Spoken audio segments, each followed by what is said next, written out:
DOGE was never about saving money. DOGE was about implementing AI in the government. Elon Musk is a technocrat. His grandfather was the head of the Technocratic Party in Canada. It is a public ledger. And this is something that people need to understand now, because there's still people that actually somehow believe that Bitcoin is anonymous today.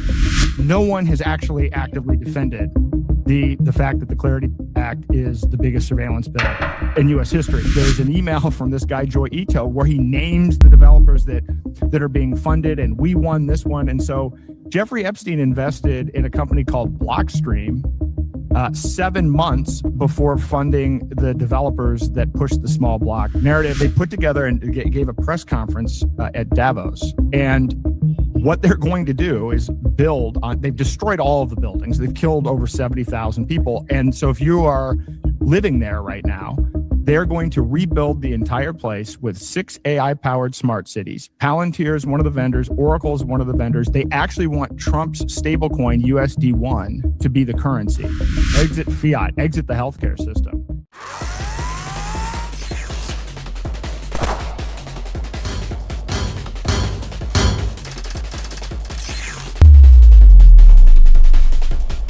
Welcome back to the Try Liberty podcast. Our guest today is Aaron Day. Aaron Day is a multifaceted entrepreneur, investor, advisor, author, and political activist with a rich background spanning nearly 3 decades across various sectors, including e-commerce, healthcare, blockchain/cryptocurrency, AI, and clean technology. Day's foray into political activism began in 2008, catalyzed by the detrimental impact of government regulations on his thriving healthcare business. This experience propelled him into the heart of political and nonprofit advocacy, where he has since championed the cause of liberty. As a current fellow at the Brownstone Institute and the chairman/CEO of the Daylight Freedom Foundation, Day combines his industry expertise with a deep commitment to advancing freedom and individual liberty. He has founded, invested in, or advised 20 plus startups since the age of 19. Aaron, thank you so much for joining us today. Oh, thank you for having me. Well, I know you're going to be at our national convention. This clip might go out a little bit later. It's clear to me based on your resume here that you've been a freedom guy for a long time, technology guy. What kind of got you into this space, and what got you into the freedom space on top of that? Well, I mean, I'd like to say I've been radicalized 3 times, but I kind of started out. I started out as a libertarian. I actually started an Ayn Rand club in high school. So I kind of, would say I was influenced. Somebody gave me a copy of the Anthem. Of Anthem when I was, 15, 16. And then I went off on the whole, Ayn Rand arc. And so that was my beginning into liberty. And in fact, the first Libertarian Party event that I went to was when I was in college in 1995 in North Carolina. Wow. Well, I've dabbled in and out of the Libertarian Party for a long time. But, I mentioned I've been radicalized 3 times. The first time was, I started an internet company in 1995, and I had these Randian beliefs and, objectivist views. And I truly believed, and I still believe in capitalism and free markets. And I thought that's what we had.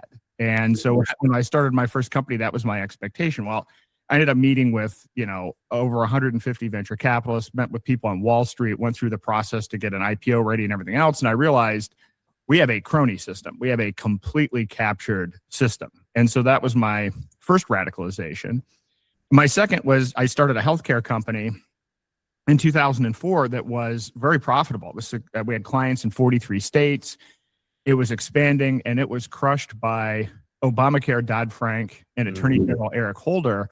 But we weren't a target. We were literally just collateral damage. Like nobody in that realm even knows who our company was or who I am. So unlike cases that we have today where people are specifically targeted. And so at that point, I went from, all right, well, we have cronyism. And then in my worldview in 2008 was government is incompetent.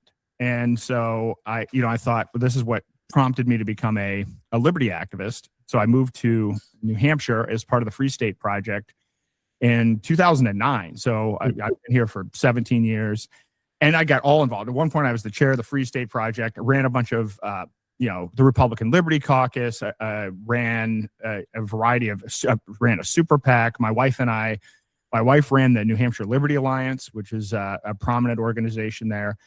and even ran for office a few times. But then, I kind of gave up on politics and realized we can't vote our way out. And so I decided to move into parallel systems and go all in on crypto. I learned about Bitcoin in 2012, but I kind of realized through, which we can get into it if there's time, that, the way you're going to end the Fed and the way you're going to stop this is by not complying with the system and using these parallel systems. So I completely got out of politics in 2019. But then it turned out all of the people that I had huge respect for, who were leaders in cryptocurrency and creating parallel societies, were being targeted by the federal government.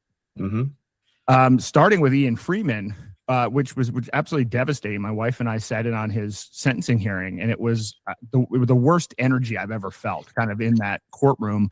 And it's because the process was very much, look, having been a libertarian for that long, you have a distrust of government, but even still, it's something when you realize that even beyond politics, the judicial system is certainly not blind. The prosecutor is just interested in their win rate.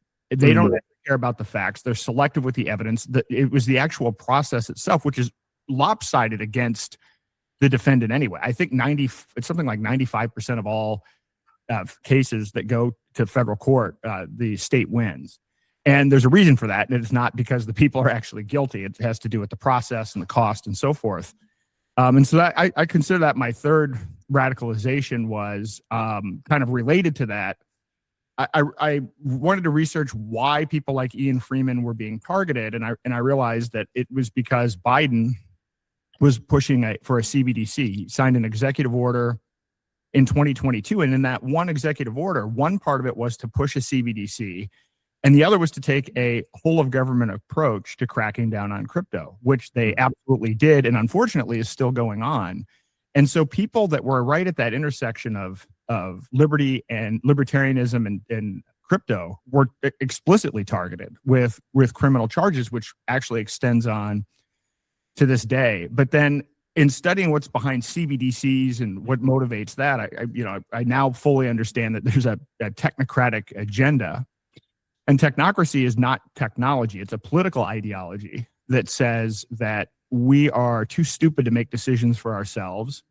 Scientists and experts have to make decisions for us. And it replaces the price-based system and supply and demand system with a system based on energy credits. This is an ideology that was formed in the 1930s. And now we're kind of at the point where the technology and the changes have happened in terms of erosion of national sovereignty to actually make that happen. We're in the late stages, and technocracy is really the big threat. So I went from, we don't have capitalism, to government is incompetent, to actually there's a malicious technocratic agenda, and politics is just, the politicians aren't driving the ship. The politicians are just puppets that technocrats use to get laws in place to promote their agenda and then use actual tax subsidies to fund their agenda at all levels of government, which you see with data centers and in a variety of other applications.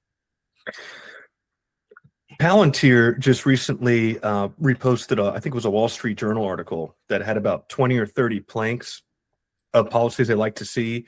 Many of them were centered around having a draft and all these different things that they would like to have our politicians move forward on.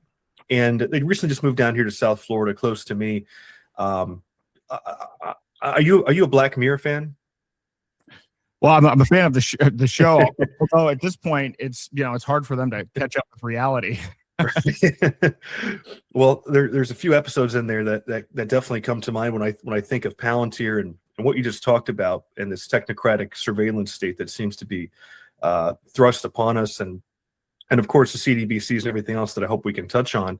My understanding is Palantir's AI is also being used or was used in the war in Iran, in the opening salvo of that operation, along with Anthropic and I guess now ChatGPT is taking over. So it's clear to me that AI is being used not just in surveillance applications, but military applications. We've got the flock camera systems. We've got these fusion centers that we've known have been around for a long time. And it just seems to me that when you compare things to how they were 10, 15, 20 years ago, which is already pretty scary then in a post 9/11 world to where we're going. What is the future going to look like in the coming years? Where are we headed? What do these people want, and what can we do to try to fight back? So I like to frame technocracy as the battle for free will itself, because if you have a system where you have, currency itself is controlled by the artificial energy credits, and then you have a social credit system that is AI driven with complete surveillance, you lose the ability to make decisions in your life. I don't think we're talking about many years away. I think the original vision of this, and the problem with this is there are two different flavors of technocracy. It's all the same technocracy, but people don't understand that it's the same technocracy. And obviously, being a libertarian, you're familiar with the fact that the two-party system, it's the same on both sides. But this is really the case with technocracy. So prior to the 2024 election, people were upset about things like digital ID and the concept of CBDCs, and people didn't like Klaus Schwab and Bill Gates, and they were looking at the WEF and UN Agenda 2030 unfavorably. And unfortunately, what we have gotten since the 2024 election is technocracy without any friction at all. And they've done it very cleverly. So rather than it being a centralized implementation, it's basically being done in a manner that's private, but that still it pushes forward government control. And I'll give you a couple of examples. My big area, in part stemming from Ian Freeman's case, has been to warn people about CBDCs. And in fact, I ran for president as a Republican in 2024. Remember, I said I was out of politics altogether, but I actually ran because I'm in New Hampshire and we have a very important primary. And I wanted to make other Republicans aware of the severity of this issue. And so I wrote a book called The Final Countdown. I gave it to Vivek Ramaswamy, who actually read it. I had 3 conversations with him about it. I hounded him. And he was annoyed that I was in the race, because it's kind of like, I'm trying to be, which he's not, a libertarian. That's a whole other side story. But his initial branding was that he was a libertarian. And he's like, okay, this guy could actually strip votes from me. Not that I was going to win. So he actually at least took me seriously, and he did read the book. And in fact, he pushed Trump, based on, in part, our conversations, to come out against CBDCs in New Hampshire the night before the New Hampshire primary. And so people were saying, oh, you must be thrilled that this happened, blah, blah, blah, blah, blah. And it's been the biggest rug pull diversion ever, because we have now the Genius Act, which I call a backdoor CBDC.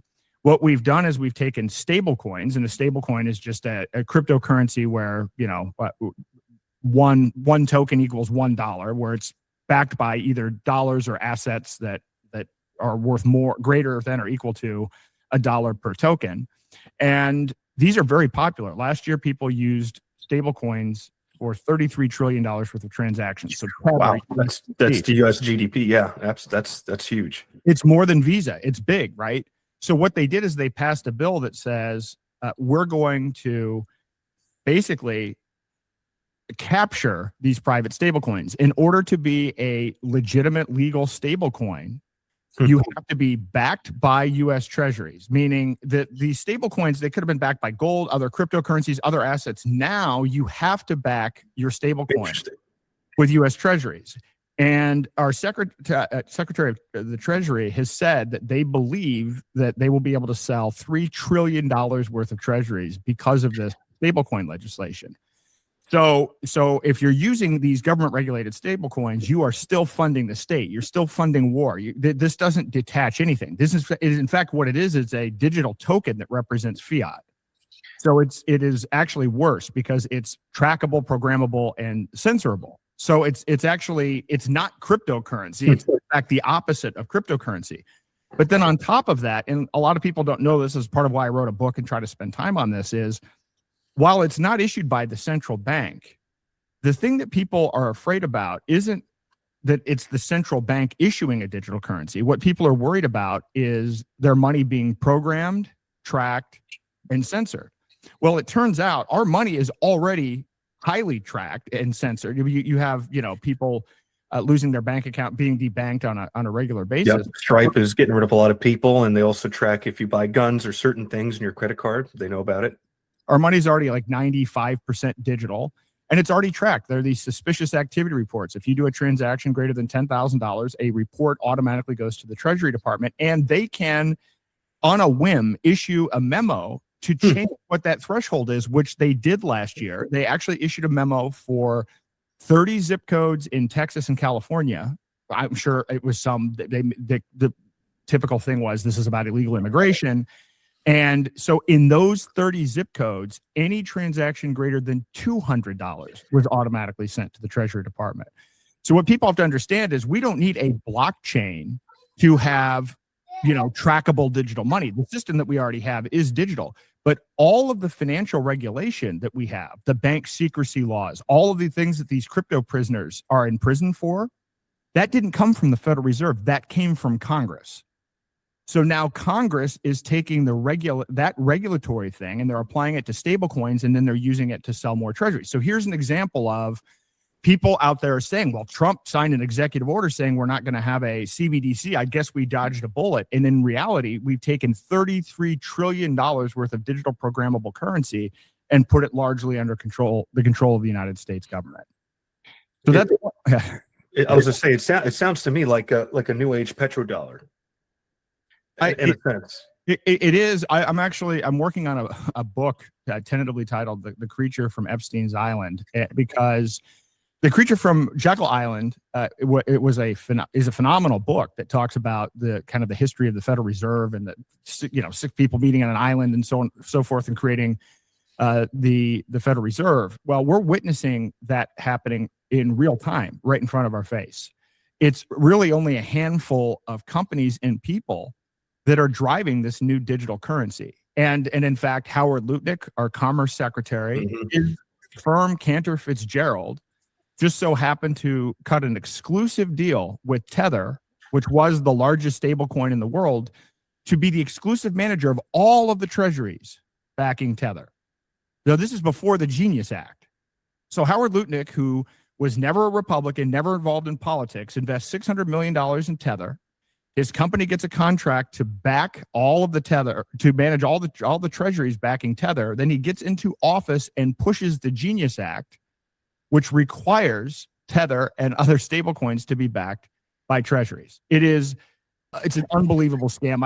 I've talked about it quite a bit, but you have Howard Lutnick. The Trump family is now in on this. They have a stablecoin called USD-1.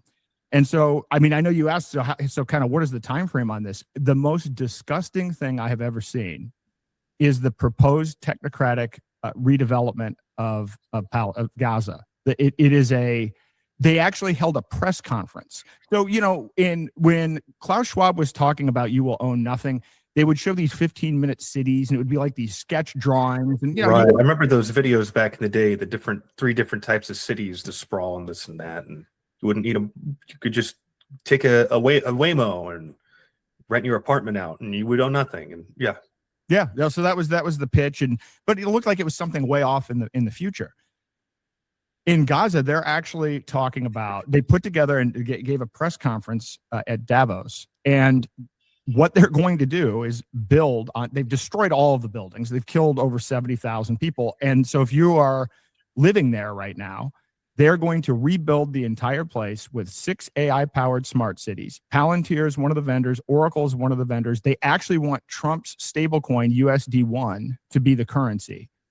And if you are I don't know if you call it citizen prisoner of Gaza, you don't get land. You get a digital token to either get out of the country or to basically live in one of these tightly controlled AI-surveilled apartments. This is actually going on. Now, if you can rebuild Gaza into a technocratic state, then you can do it anywhere.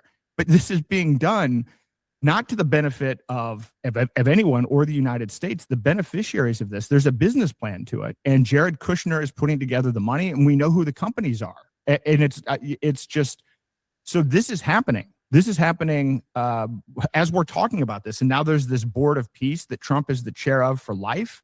And this organization is, I think a lot of what's going on in the Middle East has nothing obviously to do with security. A lot of it has to do with, hey, let's just blow stuff up and then we can come in and we can build a technocratic state that we make money off of. That, I think, is part of what's going on here. So in short, this is urgent. This is not I don't even think we have until 2030. I've been saying technocracy accelerated 3 years in the first year of this term with Trump. People thought Elon Musk was going to come in with DOGE. DOGE was never about saving money. DOGE was about implementing AI in the government. Elon Musk is a technocrat. His grandfather was the head of the Technocratic Party in Canada.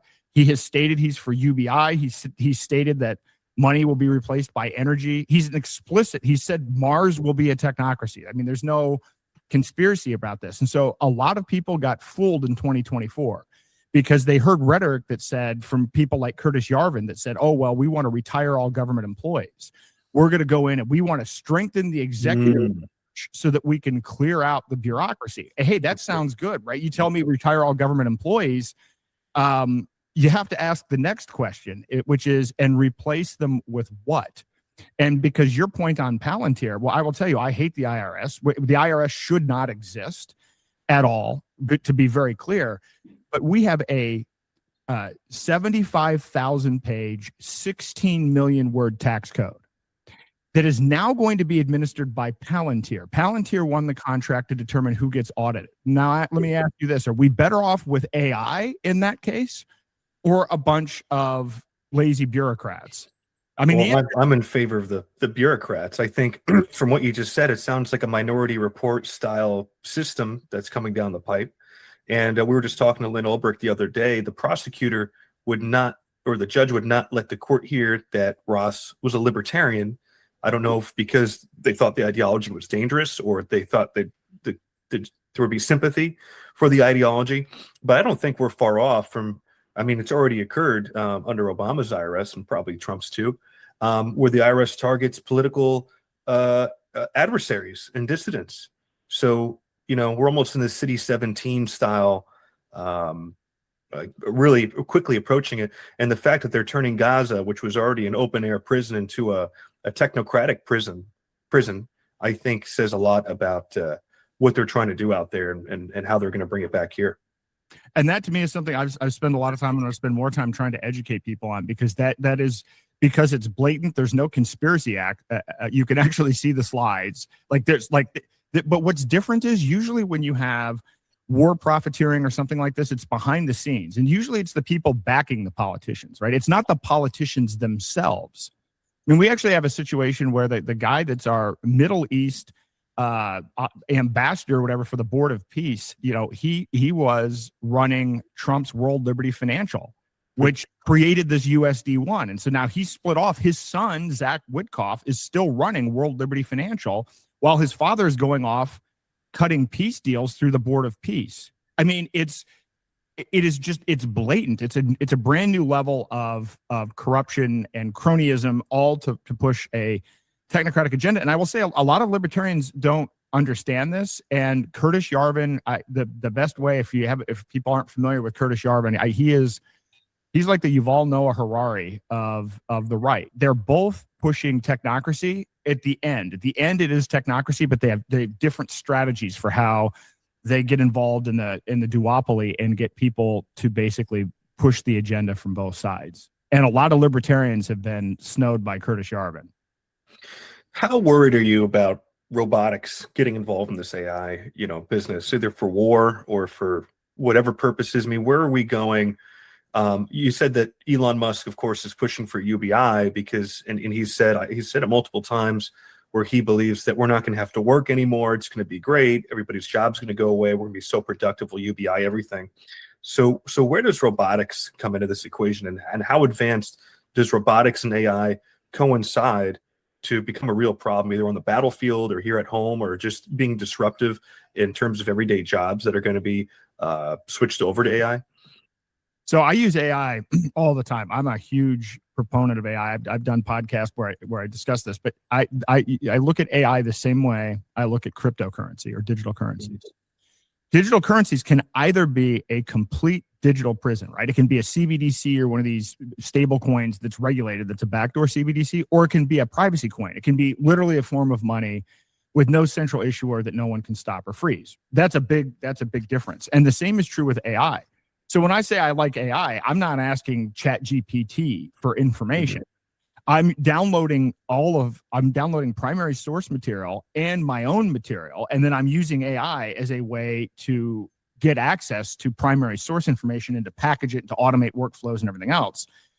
The most bizarre thing that's going on right now is that China is providing free open source AI models, and the United States is closed source. And for the first time, this new model, DeepSeek version 4 Pro, issued from out of China, is really it's a frontier model. It's right there with about the same capacity, and it's free and open source. But to answer your question about how worried am I now, what's actually happening in the U.S. with policy, and this is another thing that I would like to communicate, because there's a wide difference of opinion on this issue. You've probably seen within the libertarian community on data centers. People have to understand that the White House has issued a policy document, and there's a bill that Senator Marsha Blackburn has put forward in the U.S. Senate. And if you take those two things combined, it does the following. It says, if you are going to release a new frontier AI model, you have to get explicit approval from the Department of Energy. It says that if you try to pass a state law restricting AI, it can be shot down by the Secretary of Commerce, which is Howard Lutnick. It says that these AI models have to go through an analysis for political bias controlled by the FTC. And it eliminates Section 230, which is what it gives, platforms the ability to offer kind of free, whatever you want to call free speech, but allow platforms to not be held liable for what their audience members say. Lindsey Graham added an addition to this Blackburn bill to basically strip that out, which means at the end of it, the only AIs that will be allowed to exist in the data centers that are being built and subsidized with taxpayer money are AIs that are blessed by the Department of Energy and gone through this FTC political screen. It's a complete authoritarian system. So that relates to robotics and autonomous weapons. This is bad. This is not a great approach. And we saw this with Secretary of War Hegseth, who basically tried to shut down, I'm not even sure what the status is, but Anthropic, by saying, well, hey, if you're not going to give us complete uncensored access to your model and the ability to use your model for completely autonomous weaponry, then we are going to make it so that anyone that does business with the government can no longer work with Anthropic as a vendor. And so there's not a lot of guesswork as to what the policy is, and at least how this administration, and that's the bad side. That's the totalitarian side. So this is the area where, this is big data centers for big tech that are building our digital prison. And these are digital currencies that can be programmed, tracked, and censored. That's what we're looking at through the political lens. And what we need to do is obviously figure out how to adopt the other side of that, self-custody, private tools.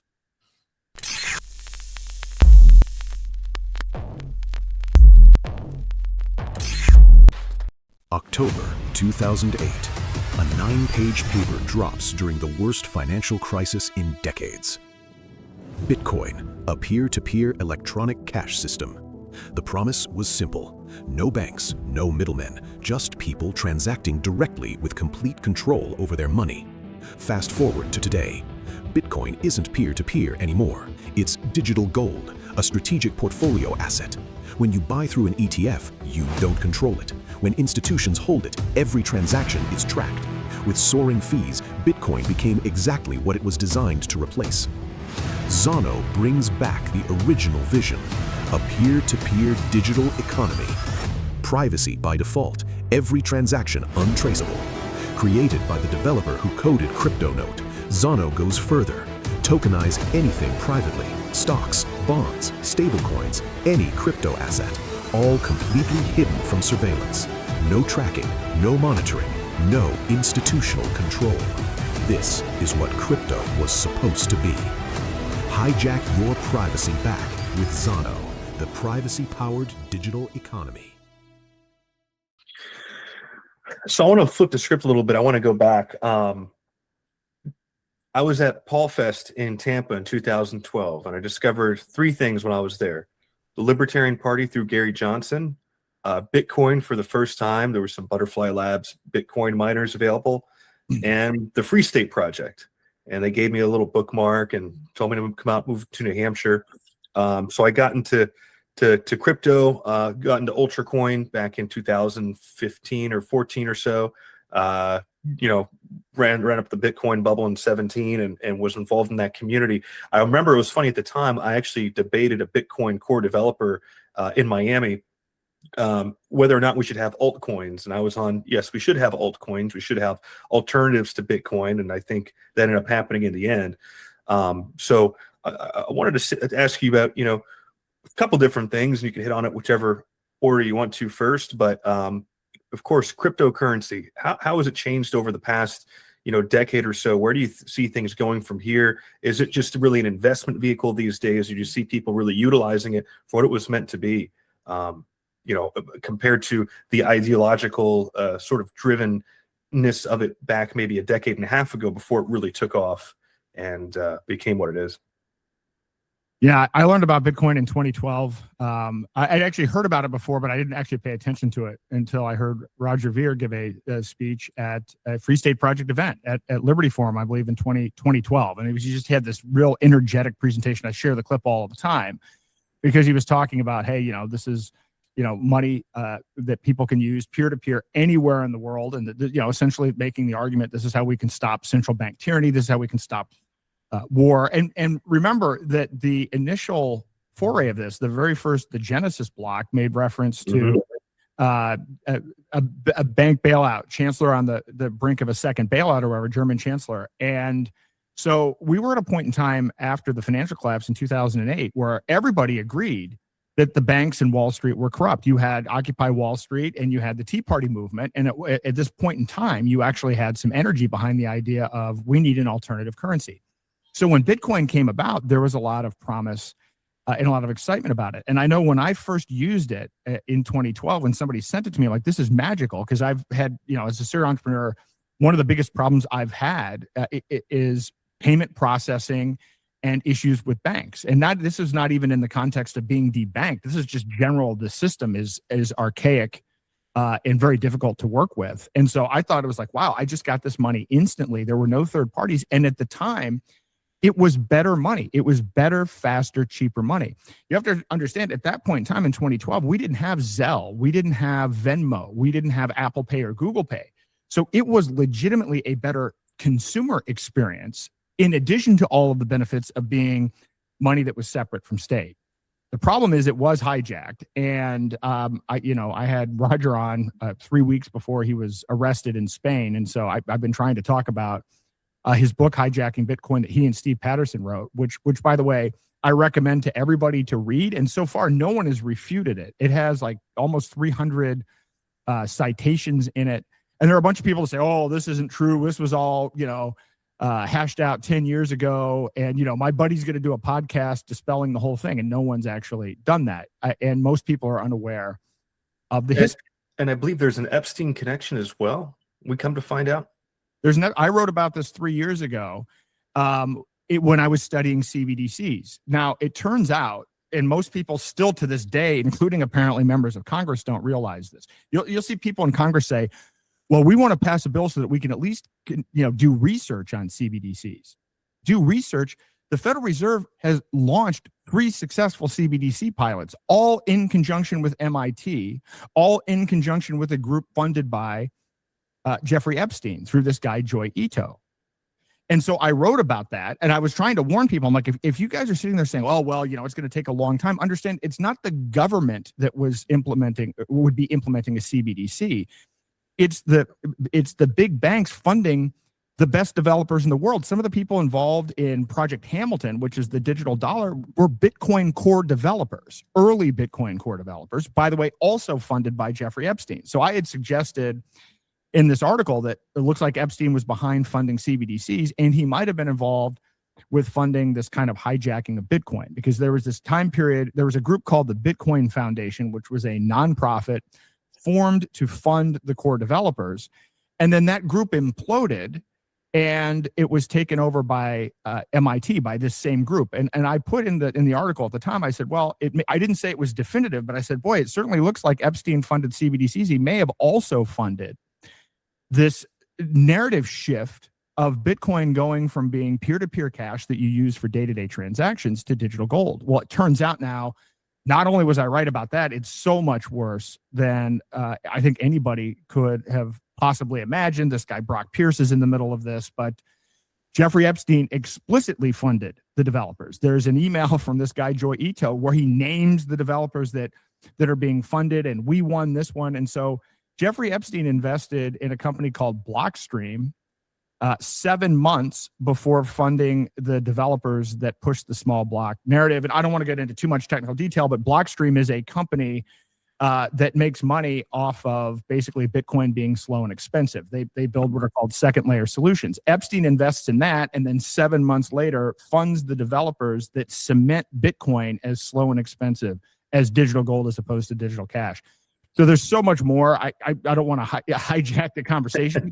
But it's interesting. I put out another follow-on article on this, and I'm doing a lot of additional research on this. And I think when people see, it's not even just about Bitcoin, because it's also the overlap of Bitcoin and CBDCs and stablecoins. It's all interrelated. So when I say creature from Epstein's island, I mean it. Some of these people actually met and conspired about these ideas on Epstein's island.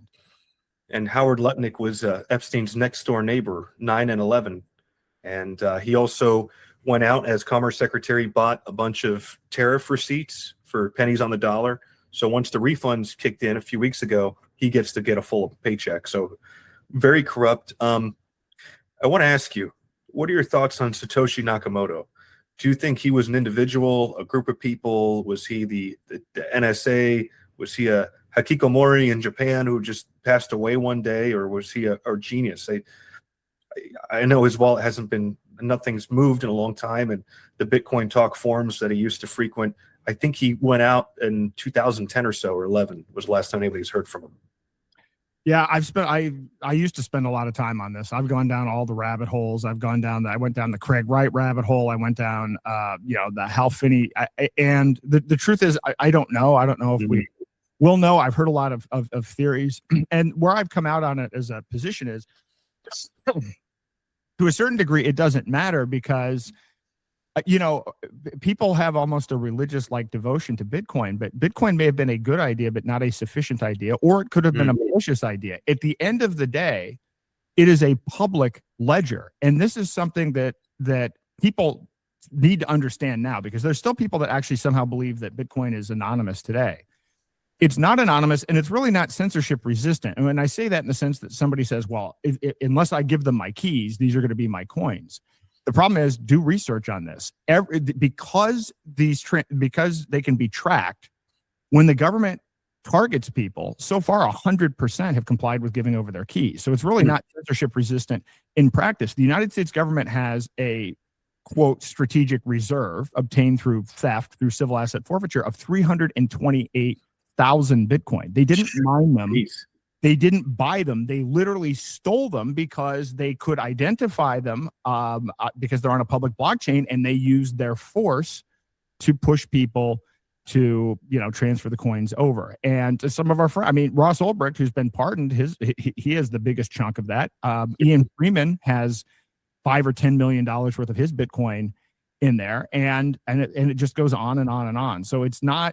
So I've given up kind of speculating. Maybe it was like I said, maybe it was a person with positive intent, but who didn't think through the privacy implications, or maybe it was always an NSA project. But where I look at it as I go back to, okay, where are we relative to where we were after the financial collapse in 2008?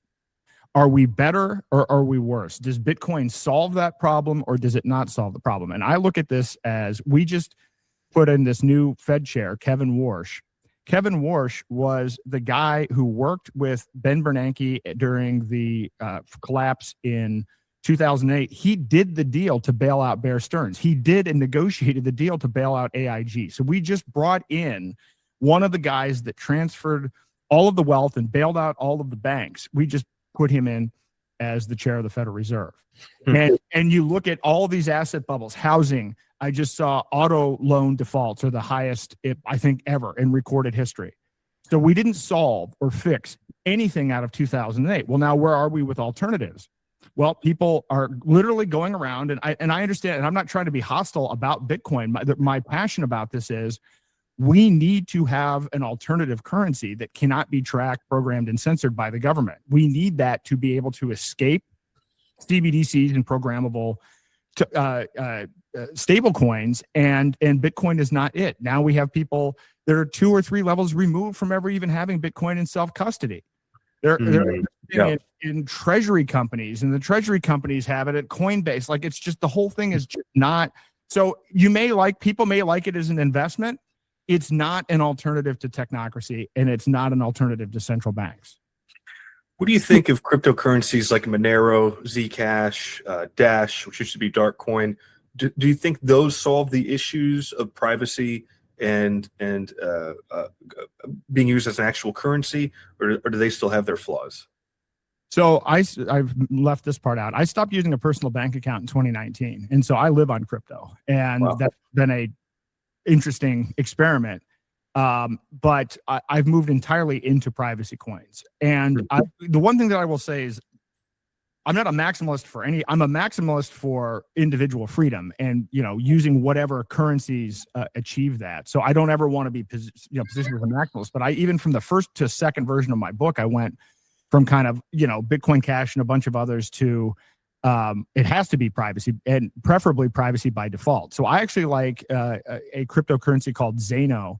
It's at the top of my list. And then there's another one called Freedom Dollar, which is, I'll explain in a second, it's a stable coin. It's a privacy stable coin built on Zano. Now, so if you're not familiar with Zano was developed by the main developer who developed the technology behind Monero.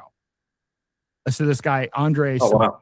So he is like, Andre is the OG in privacy. He actually worked with and knows who Nicholas von Saberhagen is. That he is that much of an OG. And so about 7 years ago, in fact, Zano has just celebrated its 7th birthday.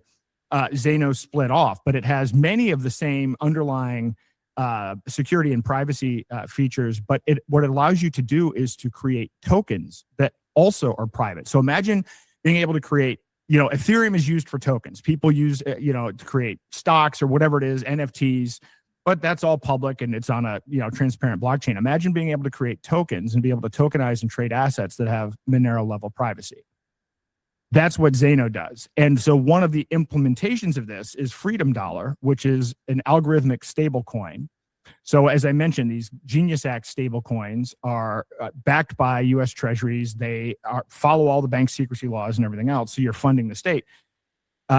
Freedom Dollar is an algorithmic stable coin backed by Zano, and it can't be frozen and it can't be tracked. So you get all the benefits of, unfortunately, we still price things in dollars, but you get all the benefits of things being priced in dollars without funding the state and without censorship. That is possible because it's a token created on Zano. Zano can also be used to make Bitcoin private and Ethereum and other blockchains private. You can tokenize some of your transparent assets. So I'm excited about that. I also like Monero. I mean, and I do like Dash. I'm in favor of all of it. I prefer privacy by default, just simply because if there are extra steps, it's just one thing that makes it that much more likely that you can be tracked. And the biggest problem that we have with alternative currencies has been usability.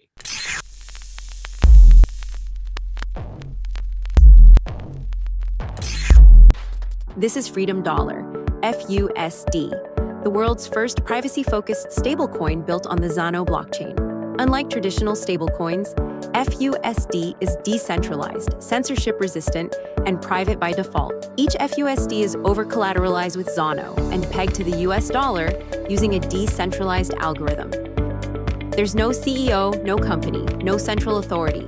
FUSD is governed entirely by open source code and community consensus. Anyone can run a market-making node to help maintain the peg and further decentralize the network. All collateral and peg data are transparently published and verifiable at freedomdollar.com. CBDCs and corporate stablecoins can be frozen, tracked, and censored. FUSD can't. Use FUSD to spend, save, or transfer stable value without giving up your freedom. Freedom Dollar, private, stable, unapologetically unbanked. freedomdollar.com. A lot of privacy coins, and frankly, a lot of crypto in general, has been kind of this niche thing where everybody's like, they almost revel in the fact that it's hard to use. And money should not be hard to use. Money should be easy. Money and privacy, frankly, are for everyone. And so if we have that mindset, which I think the Zano community and others, and I think Monero has a great developer community as well, but if we really focus on that, I think we still have a shot at stopping this technocratic tyranny through privacy coins and tokens. I think that's a really important point to drive home, because most people, I think the average consumer, invests in Bitcoin, maybe a little bit of Litecoin, typically Ethereum and some of these meme coins and whatever. But really the heart of crypto, I think, for me at least, and probably you, has always been the decentralized aspect, the privacy, building that system that subverts the monetary order, so to speak. But I want to go back to the Free State Project. So I know the Free State Project's been around for a long time. A lot of libertarians have moved out there, and for our viewers at home, basically the idea is to get you and your friends and family and move out there and run for public office, vote for people that are libertarian or liberty leaning, and make New Hampshire a freer state. So what are your thoughts on the Free State Project, and what have you been doing out there yourself to promote liberty? I know you've got a campaign coming up. Yeah, so I mean, as I said, I did a lot of political activism, and then I was even the chair of the Free State Project for a while when we actually triggered the move, where we actually got 20,000 signers, which was the first big milestone. I've since kind of, I'm definitely still part of the Free State Project, but I spend most of my time traveling, most of my time trying to promote people exiting the systems, regardless of where you are. Exit fiat, exit the healthcare system. I think that's actually, that transcends even politics. But the geographic concentration is a great idea. The problem is that we're still captive to, Free Staters hate it when I say this, but we're the freest plantation in the slave colony. But we're still, but actually we've allowed the federal government to expand its presence. And I'll give you one example on this. And so again, I'm overall bullish about the Free State Project, but people have to take this stuff with a grain of salt. One of the things that early on when I had just moved, people were talking about was the absolute resistance to Real ID. And if you're not familiar with the background on Real ID was first proposed, it was snuck into like a typhoon relief bill or something in 2005. And it was fought for 20 years. You had AGs and states, and people were absolutely against it. And New Hampshire was one of the strongest opponents of Real ID.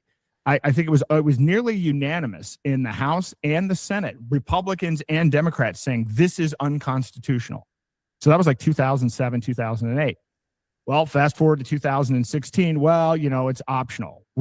People can sign up for it if they want. And now fast forward to this year, we're using $2 million worth of taxpayer theft to fund making Real ID digital in the state of New Hampshire.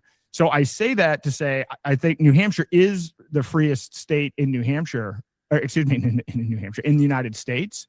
But we have to stop technocracy, because it doesn't matter if you are, the freest plantation in the colony. You actually have to stop the technocratic tyranny, because despite all of the efforts and the political activism that's been done here, it did not prevent or stop COVID tyranny in any material way. And so, I do think, I recommend that people move here. I think that the benefit of it is that there is a community of people here that share your values, that you can trade, you can use gold backs, there are all kinds of events, big homeschooling community. That's the best aspect of it to me. The political part is not. I think the political part is actually somewhat misrepresented in terms of how big of a win it is. Well, community certainly is important. I think community really is, at the end of the day, whatever way you spin it, the ultimate political tool in a lot of cases.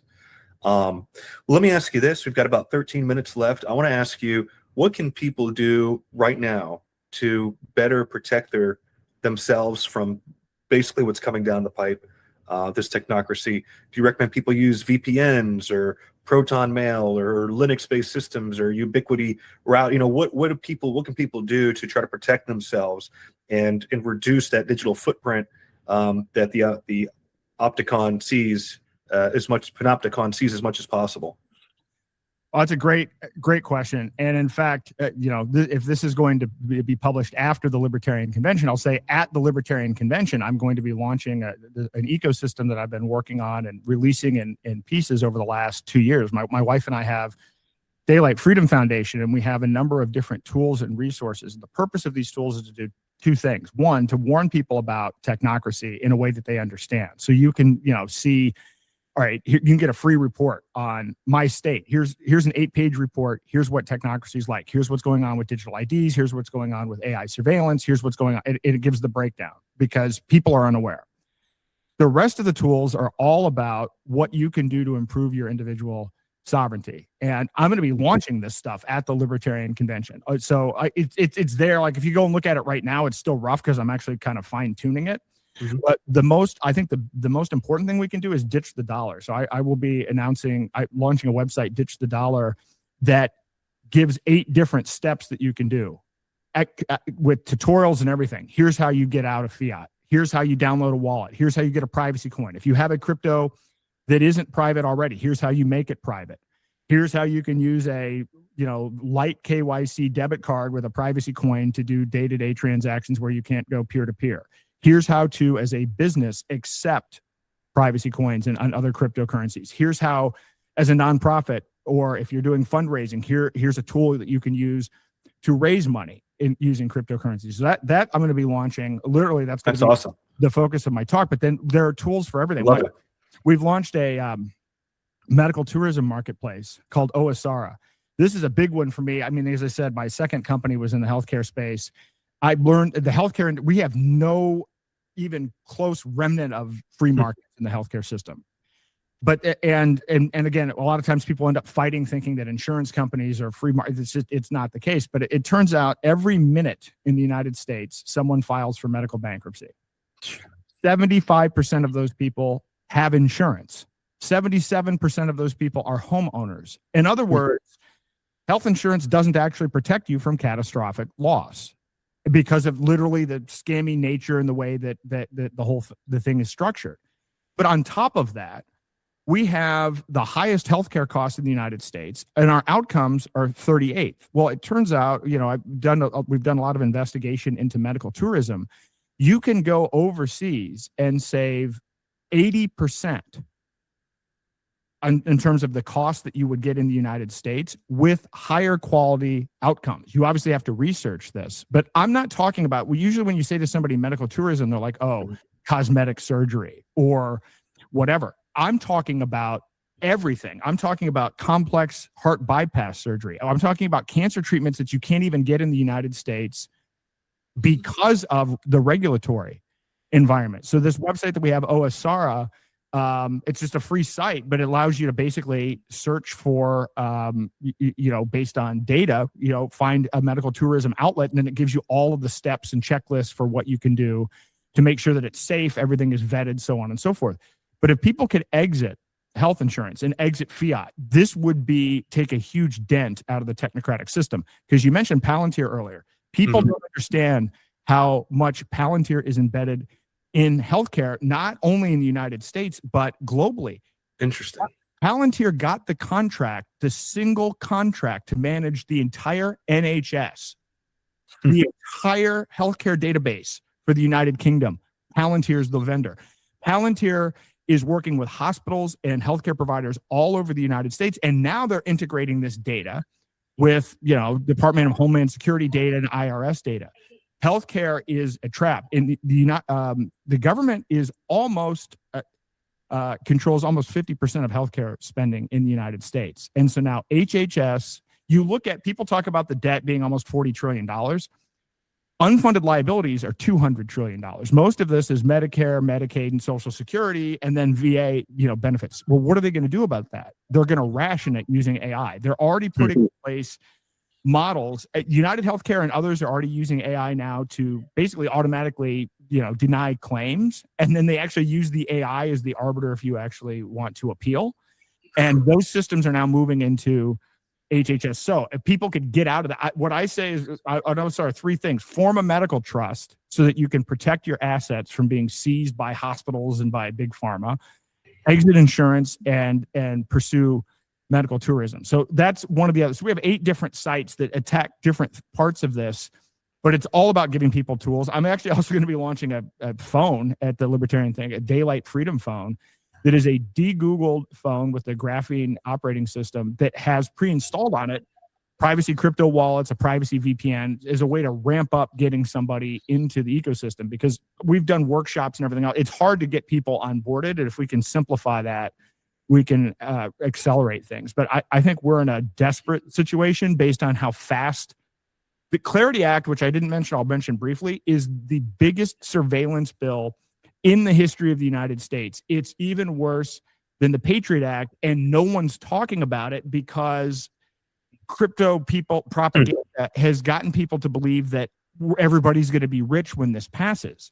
What the Clarity Act does is it takes all of your crypto transactions, and they will be tracked in real time with your entire transaction history, stored for 5 years, shared with multiple federal government departments within the United States, and shared with foreign central banks. That's not the worst part of it.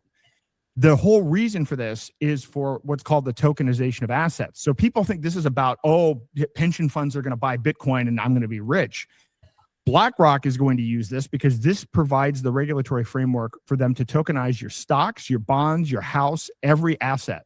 Money represents 5% of global assets. It's these other things that make up the rest. This bill provides the regulatory framework for all of that to be captured in a way that's programmable, trackable, and censorable.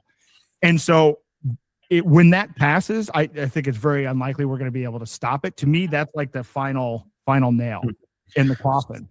So basically, they would do what Ethereum set out to do, which is a tokenization of assets, sort of in a free market, and allow these big firms to do that on blockchain. They'll allow big firms to do it, but in a way that is programmable, that has the entire censorship regime behind it. And in fact, I love tokenization. I've been involved with tokenization since 2018. When I exited politics, I thought it wasn't just about money. I wanted to get involved in using tokenization to get around the SEC and to make it easier for people to raise money and for small businesses to attract small investors and everything else. We're getting the dystopian, we're getting the Black Mirror version of tokenization, and it's a big deal. And the amount of propaganda. If you've watched me post, I post on it all the time. I'll even say on these posts, I'm like, this is the biggest surveillance bill. No one will refute this point because all of the traffic is fake. They're either bots or they're lobbyists, and it's true. No one has defended, and I talk about this situation every day. No one has actually actively defended the fact that the Clarity Act is the biggest surveillance bill in U.S. history. So all this being said, the reason I'm launching all of this stuff and doing it at the Libertarian Convention and everything else is we have to act now. We're not going to vote or what people thought Trump was going to fix this. Trump, that was a Trojan horse, and it was actually a Trojan horse for Peter Thiel. And by the way, JD Vance is worse. So if you're a libertarian and you're listening to this and your whole idea is, well, hey, you think somehow JD Vance is better. I've done several podcasts on this. Technocracy is completely the opposite of libertarianism, and JD Vance is essentially a puppet for Peter Thiel, who is a technocrat. So we have to be wary of all of these things. But we're not going to. But the next election is going to have nothing but technocrats on both sides. Do you think? And I guess we'll finish off with this. We have a few minutes left. It just seems to me like this: the Elon Musk, the Peter Thiels, the Zuckerbergs, all these big names in tech. They're just kind of picking both sides and trying to show. I mean, basically, that's what it is. It's just this technocratic elitist system. It's not even DC per se. DC is a captured market. It's a host to the parasites that play the marionette. It's kind of wild to think just how captured our government really is and all the people at play here. So I want to thank you for bringing up all these things. The Libertarian, this will be released afterwards, but I think myself and others will have a lot to look into to try to safeguard what we can while we continue to try to fight this on the ground. But it's moving so quickly, and AI has gone through such a leap in a few years that I can only see this accelerating even faster. Yeah, we don't have to. We don't have until 2030. This is why my big pitch at the conference is going to be exit now. Exit. Let's not talk about end the Fed. Let's not do sine waves. I love Ron Paul, but since Ron Paul wrote end the Fed, the Federal Reserve has ballooned in size. I mean, Massey might actually not be elected by the time this releases. The only we have like two people that are decent. Amash was one of the other ones. We had three, now we have two. We might only have one by the time this airs. We need to vote with our feet. We need to actually exit these systems, and we need to build parallel systems, and we need to do it now. Aaron, do you have anything else for us before we take this to a close? I would just say, please check out daylightfreedom.org, and you can follow me on X at Aaron R. Day. And also, please, when you visit those sites, look at the crypto prisoners. I will be speaking about them at the Enemies of the State event, but it's a tragedy what's going on. Overwhelmingly, libertarians who support privacy and who support peer-to-peer commerce have been attacked, and they are absolutely political prisoners. And I've interviewed almost all of them and or their wives and or lawyers, and it is a travesty what's going on, and we need to support them. If there's any dystopian sci-fi novelists that have been listening to this podcast, they've got a lot of material to work with. Well, thank you so much for being on, and I look forward to seeing you at the convention and hearing your speech as well. Excellent. Look forward to it as well.